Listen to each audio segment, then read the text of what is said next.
What is going on, my broskiis? My name is Toadski, back again, here to bring you guys yet another One Piece Treasure Cruise video, and we finally have the news in-game for the next part of the Anniversary Sugo-Fest, Part 3, which is the God Valley incident, of course featuring Roger Rayleigh Gaban. We have the Shiki Big Mom and Newgate character, as well as the announcement today of the Make It Your Sugo-Fest, so it's finally been 100% stated in-game that essentially all it is it's one free multi-pull. That's all we get on this banner, okay? So, of course, these are the characters that are boosted, the characters that are between 1 and 10, which are the characters right here. You are guaranteed to get one of these units when you do your free multi. At the very end of the multi, this is one of the units that you will receive. Personally, on a personal note, I am still looking for Luffy Lucci. I don't own them yet, so I'm really hoping that we're able to get them today. Or tomorrow, should I say, which is when the banner goes live. But also, if you get a red in the middle of the multi, you will be able to secure more of these characters. So, good luck to everyone out there on your free multi-pull. But today, we're going to be specifically talking about the brand new part of the Sugo-Fest right here. The 11th anniversary Sugo-Fest, of course. So this Sugo-Fest is going to be debuting tomorrow as the... as of me recording this video. Now remember, with the way that these Sugo-Fest kind of work, you have part 1 of the Sugo-Fest, you have part 1, which is basically featuring everything, you have part 2, which features just Roger Rayleigh Gaban, and then you have part 3, which just focuses on Big Mom Shiki Whitebeard, okay? So hopefully you guys understand that, and we're going to go through who's boosted, which part looks the best, okay? So it is 15% chance to get a red. You got the new characters, of course. The characters will only appear as 6-star forms. They do not have 5-star unevolved artworks, which is unfortunate. I always like it when they do that.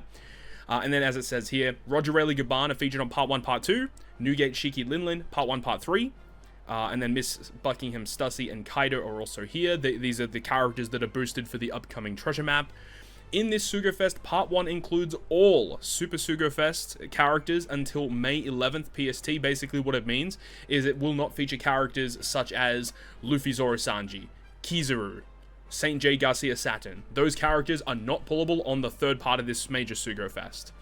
And all Sugo-Fest exclusive characters from standard Sugo-Fest until February 25th. Out of all the characters on Part 1 that are pullable, 20 of them are considered raid boosted characters. You've got Monkey D. Luffy reaching the pinnacle, which is the Strength New Year's Luffy, as well as 10th Anniversary Ace. These characters are both boosted on Part 1 of the Sugo-Fest, okay?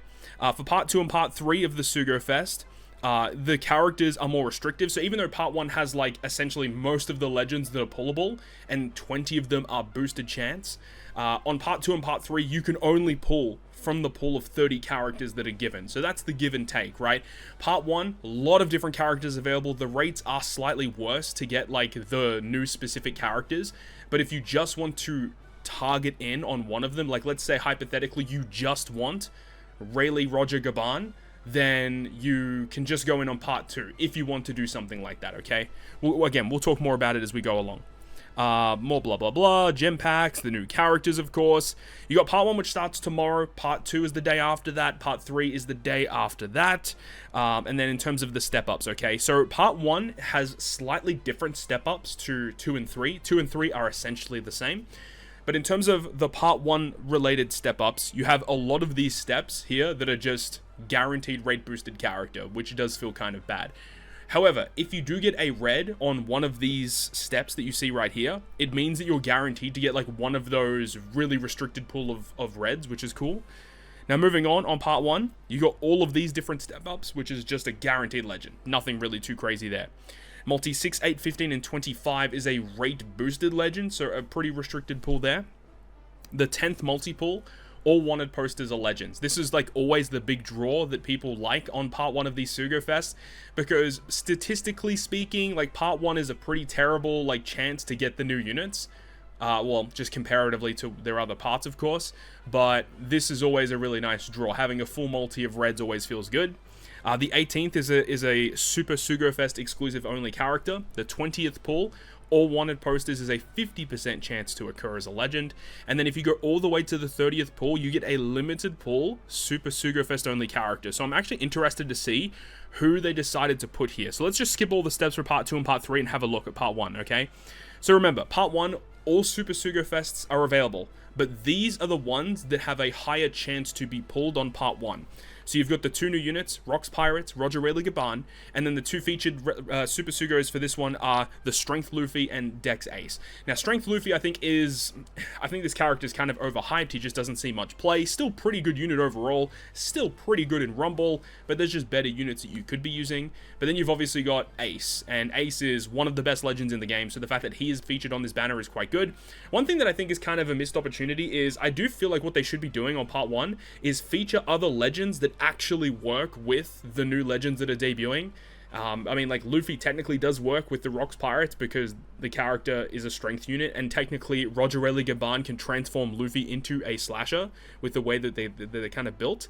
It's just a kind of a weird one. Although, like, Luffy, I think, is one of the units that can be, both Luffy and Ace actually can both be used as, like, EX super requirements for the Roger Rayleigh Gaban. I guess they do technically kind of work in a way, but it's a bit of a weird one. Either way, Ace is a really great character. He's obviously the highlight, and the new units, of course, too. Now, the cool thing, this is a treasure map Sugo-Fest, so treasure map legends are available. Now, on part 1 of the Sugo-Fest, these are the TM legends that you can pull. Now, out of these ones here, which ones are actually worthwhile?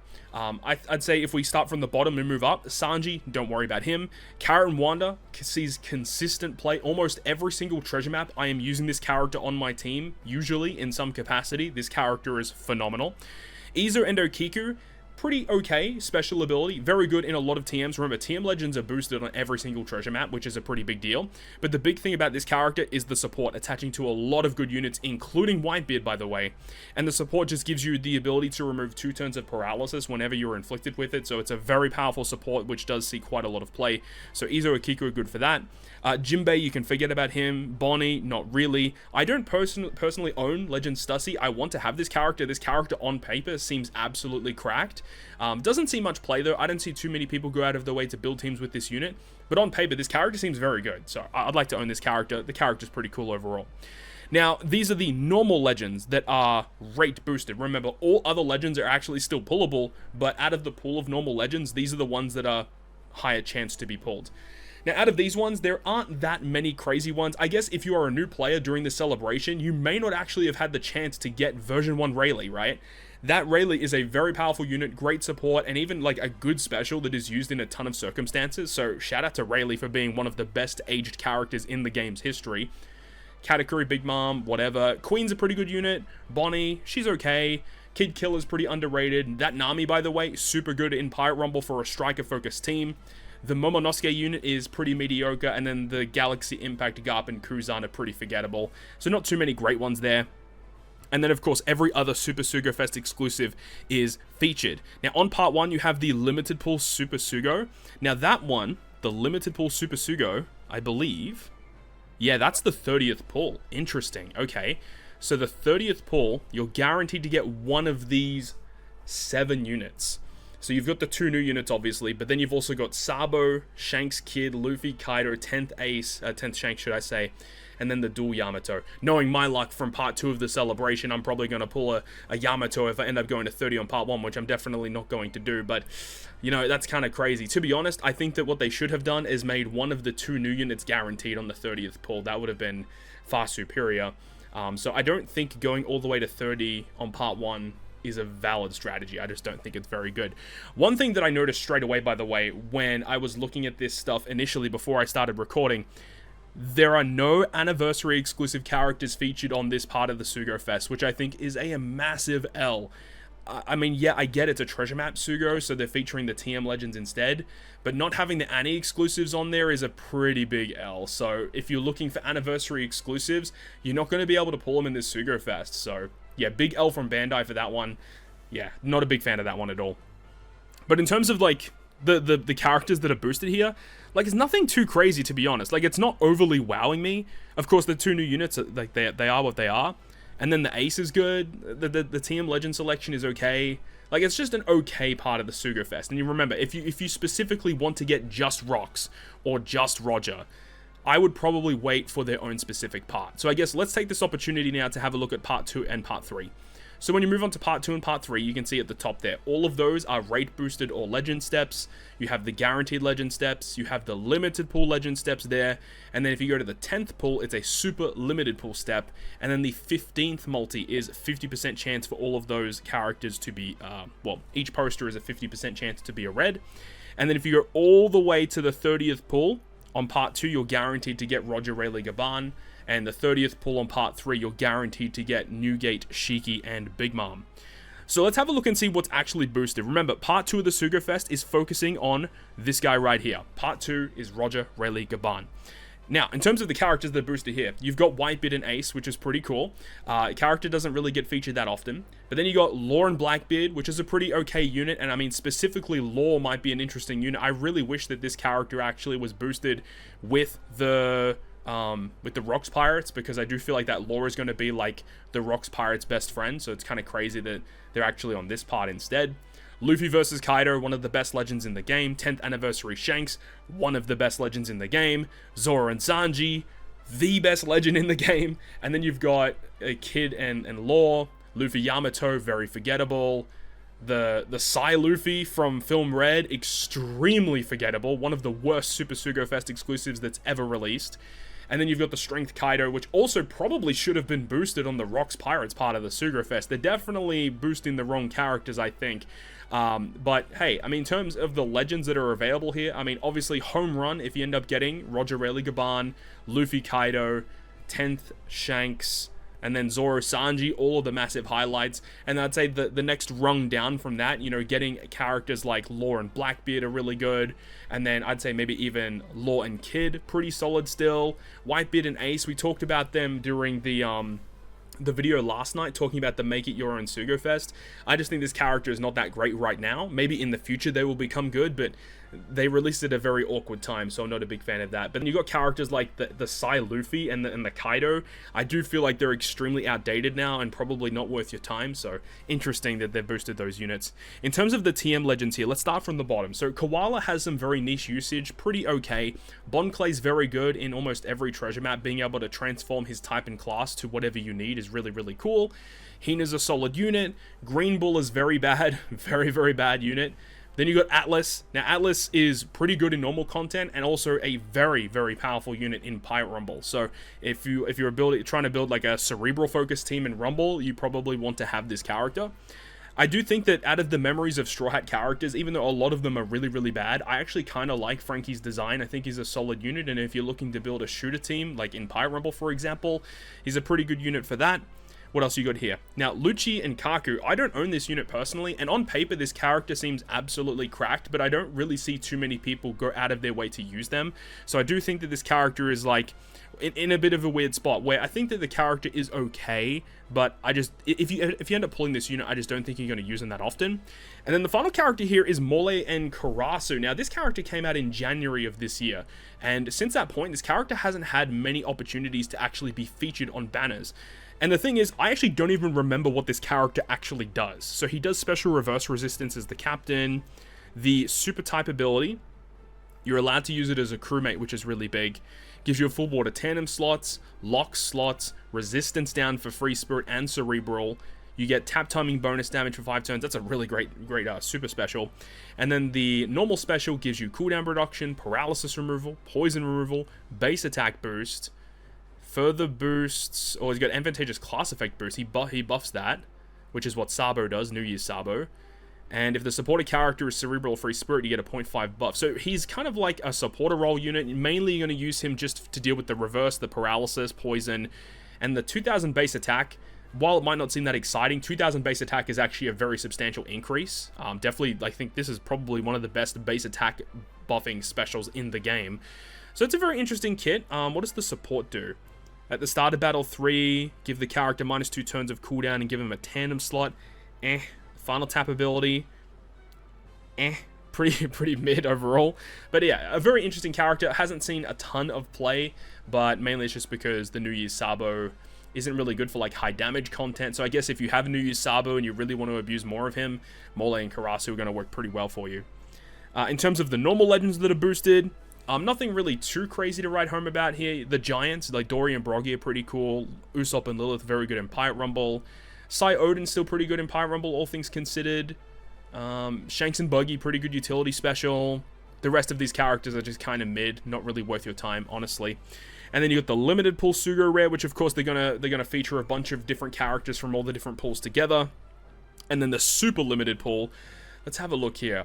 The super limited pool featuring the that's kind of annoying, actually, to be honest.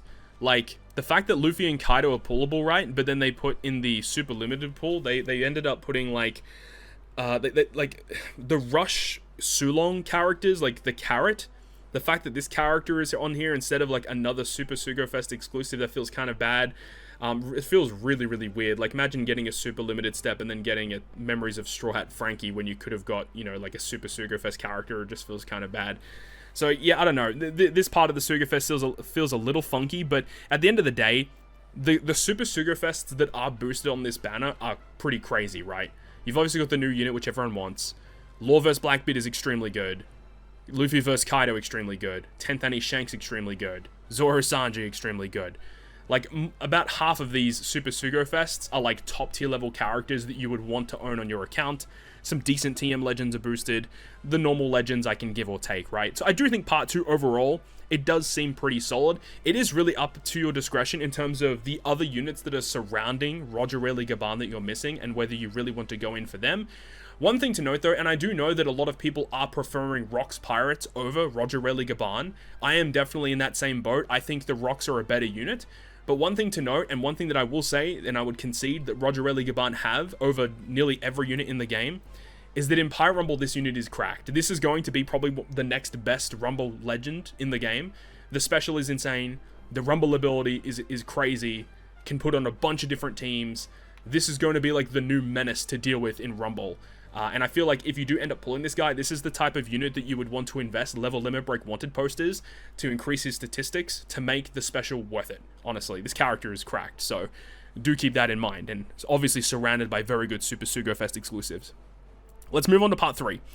Now, part 3, obviously you got the new Rocks Pirates featured. I love the unit. I think the design is amazing. I want to pull this unit and trial them out in content because they seem super, super good.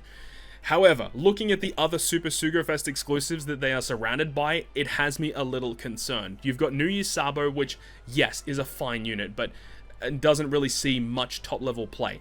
Shanks and Kid, that's a perfectly fine character to boost. Oiran Yamato, a fantastic unit. Dual Yamato, after what I experienced in part 2 of the celebration, I'm really, like, kind of, you know, got PTSD over Dual Yamato. I'm sick of that unit. 10th Anniversary Luffy, definitely is still a very good unit to have. Sai Luffy is great, but is a more older Super Sugo-Fest exclusive, so if you are a veteran player in the game, seeing Luffy being boosted here feels kind of bad. You got the New Year's Nami legend. This unit is still extremely good and can definitely be used in high-level content. Super Tandem Straw Hat character to trigger the Super Tandem boosts of units in the game, which is very, very strong. But at the same time, it is an older legend, so keep that in mind. A lot of veteran players probably don't like the fact that this character is boosted here. Then you've obviously got the Quick Shanks from One Piece Film Red. This character is bad, has never really seen a ton of play, basically only really saw maybe a few months of play after he came out, and then he kind of dissipated and went nowhere. And then the Tandem Luffy, which is a character that everyone gets for free via the panel missions, which I believe the panel missions are still a thing, and everyone gets this character, so yeah, that's a bit of a wild one. So in terms of the Super Sugo-Fest exclusives, like, it is not even close.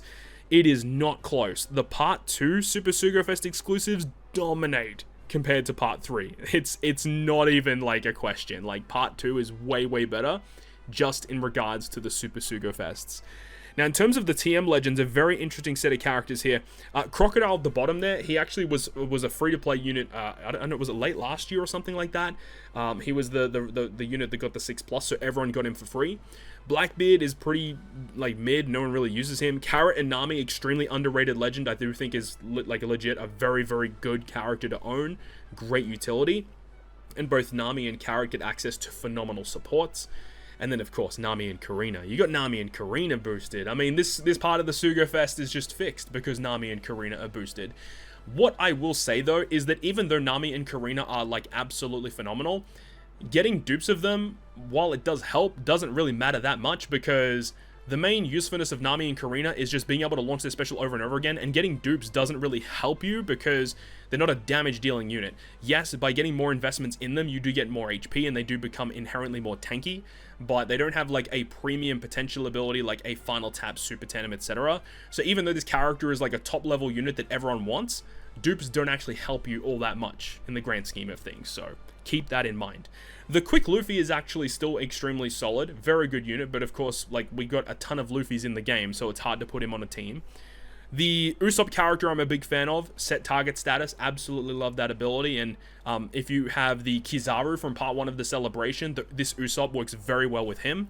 Honesty, Impact, Kobe, honestly, is still a pretty good unit overall, so I think this guy is fine. I have used him in a couple of treasure maps since pulling him, so I do like him. And then they boosted this guy, which is the Cross-Guild Buggy, which came out earlier this year. I haven't had many opportunities to use this guy. I mean, I don't have him personally, but like, his abilities seem interesting. I just don't think he's all that. He may have some weird uses in Pirate Rumble for a shooter-focused team because of the way that he kind of works. I'm not too sure if people are going out of their way to use him in Rumble, but I think that is probably the #1 like piece of content where you would actually go ahead and use this guy. So in terms of the TM legends, like, yeah, this is pretty good, obviously, because you got Nami, Carrot, Nami, Karina.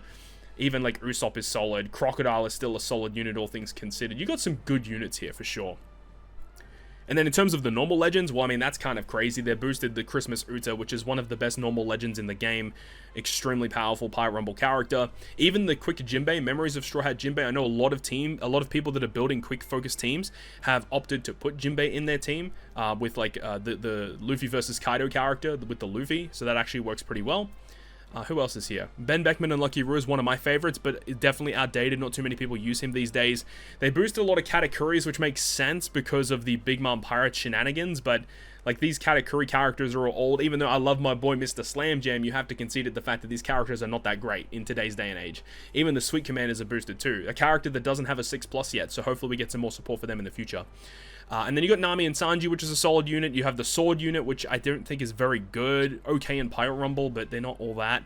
The highlight here is obviously Christmas Uta. So part 3 of the celebration just feels kind of bad because the pool of Super Sugos is worse. The pool of normal legends feels kind of worse except for Christmas Uta.